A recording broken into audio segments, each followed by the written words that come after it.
Statement of intentions in bankruptcy. In a Chapter 7 bankruptcy, the debtor must complete and sign a form called the Statement of Intentions.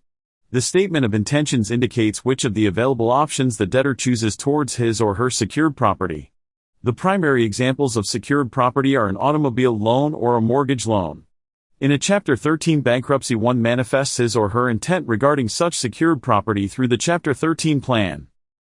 In a Chapter 7 bankruptcy, the Statement of Intentions must include all of the debtor's secured debts, the creditor which holds such debt, and which option the debtor chooses in the treatment of the secured debt.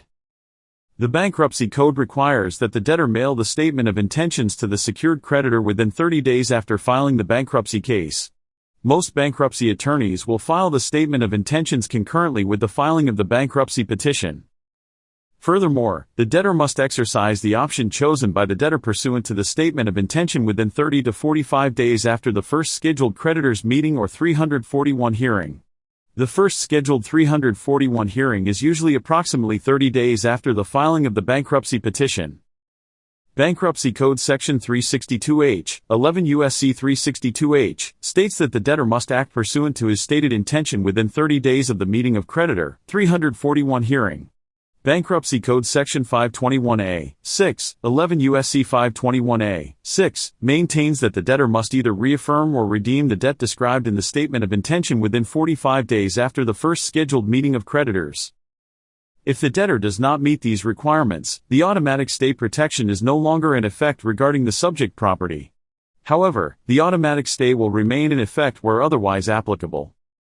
For example, the debtor who does not comply with a creditor request, within 30 to 45 days after the first scheduled 341 hearing, for the repossession of an automobile, which the debtor declared his intention to surrender in the Statement of Intention, will find that the automatic stay will no longer be in effect, as it pertains to the automobile.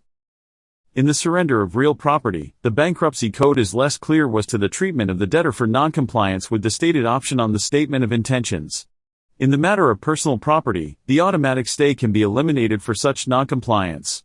However, there can be clear penalties for a debtor who elects to surrender real property in the bankruptcy, and thereafter, actively defends against a foreclosure action brought by the lender. This issue is more elaborately discussed in the latter portion of this article. The Statement of Intentions in bankruptcy is not entirely binding on the debtor. The Statement of Intentions is as the title describes.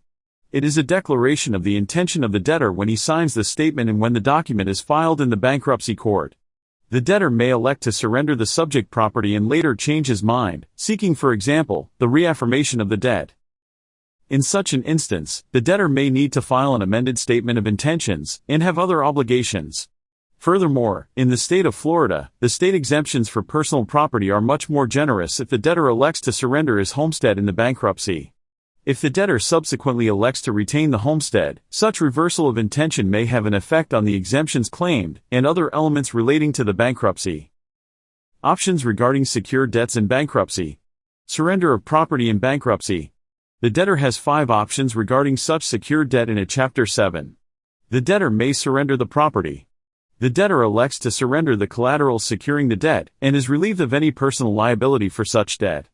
The debtor who elects this option must generally surrender the collateral within 30 days after the first scheduled 341 meeting or creditor meeting in the Chapter 7. 30 days after the first scheduled 341 meeting is when the automatic stay is terminated in the Chapter 7 bankruptcy, for surrendered property. A debtor typically will elect the surrender of the collateral when the value of the collateral is significantly less than the balance owed on the attendant secured loan. This is referred to as being underwater. The debtor may also reasons for surrender, such as loans subject to unreasonable interest rates, or burdensome monthly payments or terms. Bankruptcy redemption of property. Pursuant to Bankruptcy Code Section 722, the debtor may also redeem the property. In a redemption, the debtor retains the property and pays the creditor the replacement cost of the property, taking into consideration the age and condition of the property. In order to redeem property in Chapter 7 bankruptcy, the property must either be protected by an existing exemption and the bankruptcy trustee must have abandoned the property or asset. Automobiles are the most common subjects of redemption in bankruptcy. For example, a debtor owns an automobile valued at $6,500. The creditor is owed $12,000 pursuant to the automobile loan. The debtor files Chapter 7 bankruptcy and expresses in the Statement of Intentions his desire to redeem the collateral. Debtor files a motion to redeem for $6,500. If the creditor fails to respond to the motion to redeem, the automobile is redeemed for $6,500. The unsecured portion of the loan, in the amount of $5,500, is forgiven upon entry of discharge in the bankruptcy. If the creditor timely objects to the debtor's motion, and the debtor subsequently convinces the bankruptcy judge of his stated value, the debtor will also be granted the redemption of the automobile at the stated value. The bankruptcy judge may place a different value upon the property sought to be redeemed. Furthermore, the debtor and the creditor may negotiate and agree upon a value regarding the property, and submit an agreed order to the bankruptcy judge. Upon the tender of $6,500 to the creditor, the debtor should receive a release of lien from the creditor. Many debtors do not have $6,500 to pay a creditor in our example. So, came the creation of redemption companies. A redemption company will tender the $6,500 to the creditor, and in exchange, take a lien upon the subject collateral. The debtor will then have a new loan with the redemption company, pursuant to the terms, payments and interest offered by the redemption company. Bankruptcy reaffirmation of debt. The debtor may reaffirm the debt.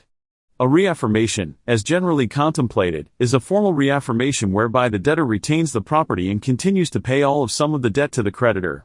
In a formal reaffirmation, the debtor and the representative for the creditor sign a reaffirmation agreement. Reaffirmation agreements are more commonly entered pursuant to an automobile loan. The debtor or debtor's attorney may attempt to negotiate more favorable terms under the reaffirmation agreement than the prior terms or conditions that existed before the bankruptcy filing.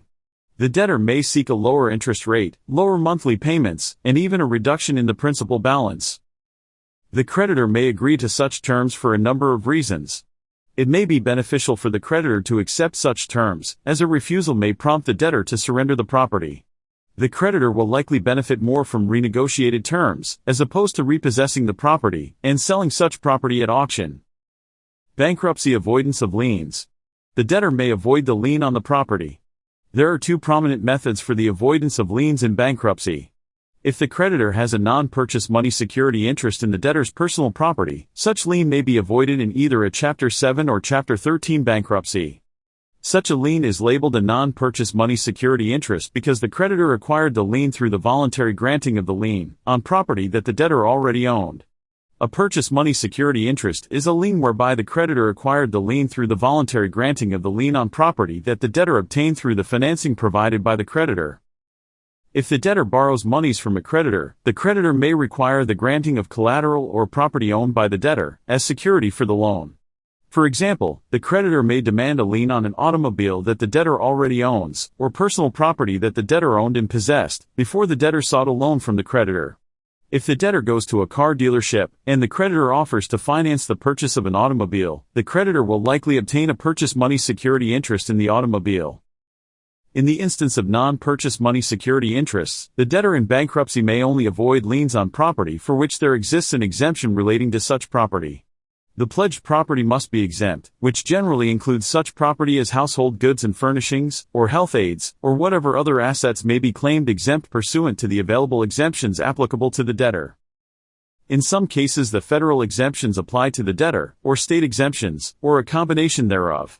The applicable exemptions are governed by a number of factors, including how long the debtor has resided in the state or jurisdiction in which he files bankruptcy.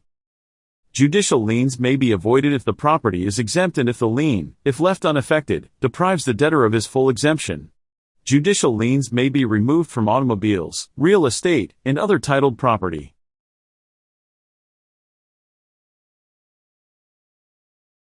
Tax liens are generally not avoidable. However, tax liens usually expire after 10 years. After their expiration, tax liens may be avoided. Tax liens are also subject to avoidance if the Internal Revenue Service made any of a number of procedural mistakes in filing the lien. Such events that may lead to the avoidance of the tax lien include instances where the IRS did not record the lien, where the tax was an invalid assessment, where the lien was recorded against the wrong assets, where the lien was recorded in the county where the real estate is not located, or recorded the lien after the imposition of the automatic stay in the debtor's bankruptcy.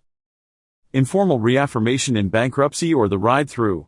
Finally, the debtor may retain the property without formal reaffirmation.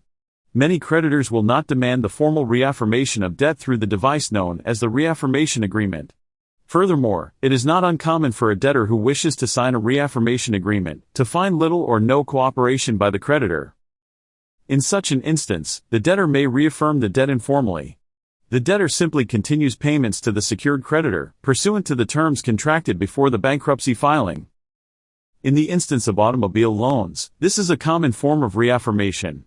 In such an instance, the automatic stay may be no longer in effect as it applies to the subject property, pursuant to the bankruptcy rules discussed in the first section of this article. However, the elimination of the automatic stay has little practical importance if the creditor does not seek to repossess the property. In some instances, the informal reaffirmation provides a better outcome for the debtor. If the debtor signs a reaffirmation agreement, he is liable to the terms described in the agreement. If the debtor later defaults or surrenders the vehicle, the bankruptcy will not prevent the creditor from seeking a deficiency or other damages against the debtor. If the debtor reaffirms the debt informally and later defaults, the debtor will have no personal liability relating to such debt. The commonly used description of this form of reaffirmation is called a ride-through. The question of whether a Chapter 7 debtor who has remained current on installment payments to a creditor may retain the collateral securing the consumer debt without either reaffirming or redeeming the collateral was subject to varying court interpretations prior to the passage of the Bankruptcy Abuse Prevention and Consumer Protection Act of 2005, BAPPA. However, the BAPPA introduced a new element to the Bankruptcy Code. Bankruptcy Code Section 521A(6) provides that an individual debtor in Chapter 7 bankruptcy cannot retain possession of personal property in which the secured creditor possesses a purchase money security interest, unless the debtor, within 45 days after the first scheduled 341 hearing, either redeems the property under Bankruptcy Code Section 722, or enters a reaffirmation agreement pursuant to Bankruptcy Code Section 524C. If neither event occurs, the automatic stay of Bankruptcy Code Section 362A is terminated as it applies to the subject property. The creditor may then exercise remedies available outside of the bankruptcy, including repossession of the collateral.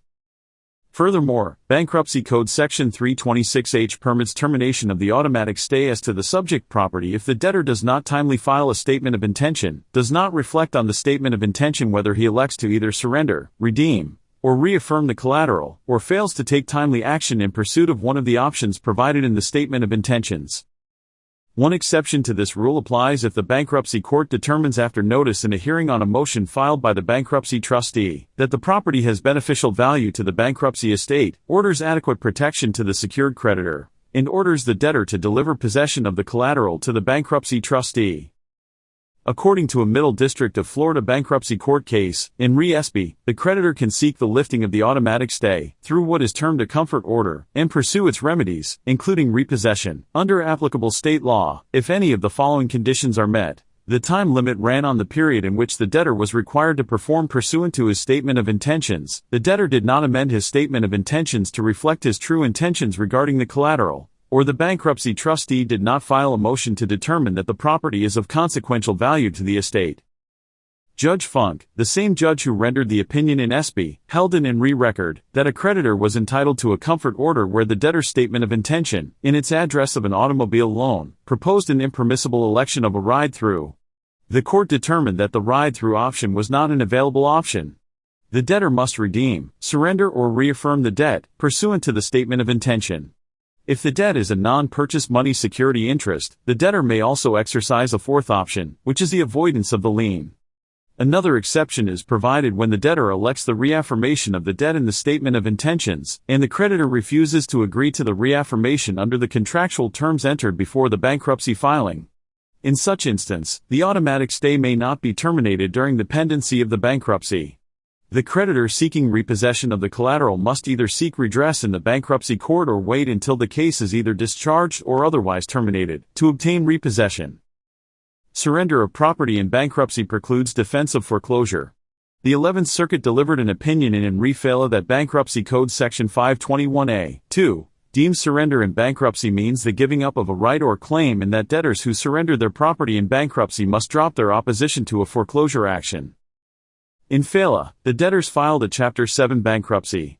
The debtors conceded that their home was collateral for a mortgage, the mortgage was valid, and the value of the home was less than the balance owed to the mortgager.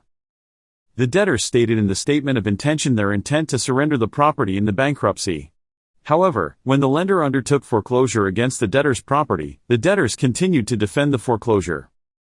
Before the FALA opinion, there was varying opinions among the bankruptcy courts and federal district courts in Florida as to whether a debtor who offers the surrender of his property in bankruptcy may nevertheless act to oppose a foreclosure on such property. In re Meltzer was an opinion delivered by Judge Williamson in the Bankruptcy Court in the Middle District of Florida, Tampa Division. The opinion by Williamson held that when a debtor surrenders real property, either in a Chapter 7 or Chapter 13 bankruptcy, the debtor at a minimum must relinquish secured property and make it available to the secured creditor. If a debtor does not satisfy this minimum requirement, the secured creditor may seek to reopen the bankruptcy. The debtor may suffer the revocation of discharge in the bankruptcy. In the Southern District in Florida, in re Elowitz, the bankruptcy court decided that the Chapter 7 debtors who filed a statement of intention indicating their decision to surrender property must discontinue the contesting of the foreclosure action and surrender the collateral to the appropriate landholder. The general consensus in the 11th Circuit is that a debtor who offers the surrender of property in either a Chapter 7 or Chapter 13 bankruptcy must, at a minimum, refrain from actions to impede the surrender of such property. The 11th Circuit in re FALA held that bankruptcy courts have broad powers to remedy violations of the Mandatory Duties Section 521A(2) imposes on the debtors. If a debtor opposes the foreclosure on property in state court, after indicating the surrender of such property pursuant to the bankruptcy, the lender may argue in the state court that the debtor is judicially stopped from defending the foreclosure or actions by the creditor to obtain possession of such property. The creditor may further seek redress in the bankruptcy court, after reopening the bankruptcy case. The bankruptcy judge may require the debtor to cease the defense of such foreclosure or action by the creditor. The bankruptcy judge may even revoke the discharge of such debtor. Jay Weller is a bankruptcy attorney practicing primarily in the Middle District of Florida. Mr. Weller is the founder and president of Weller Legal Group PA. Weller Legal Group PA is a law firm dedicated to the representation of debtors in primarily Chapter 7 bankruptcy and Chapter 13 bankruptcy. With offices in Clearwater, Port Richey, and Lakeland, Florida, Weller Legal Group has served the Tampa Bay region, in both bankruptcy matters, and through bankruptcy alternatives, including foreclosure defense, debt settlements, and credit repair. Since 1993, Weller Legal Group has been the premier bankruptcy law firm in the state of Florida. If you are a debtor seeking representation and protection from your creditors, or an attorney seeking expert guidance in bankruptcy or debt-related matters, please contact our office.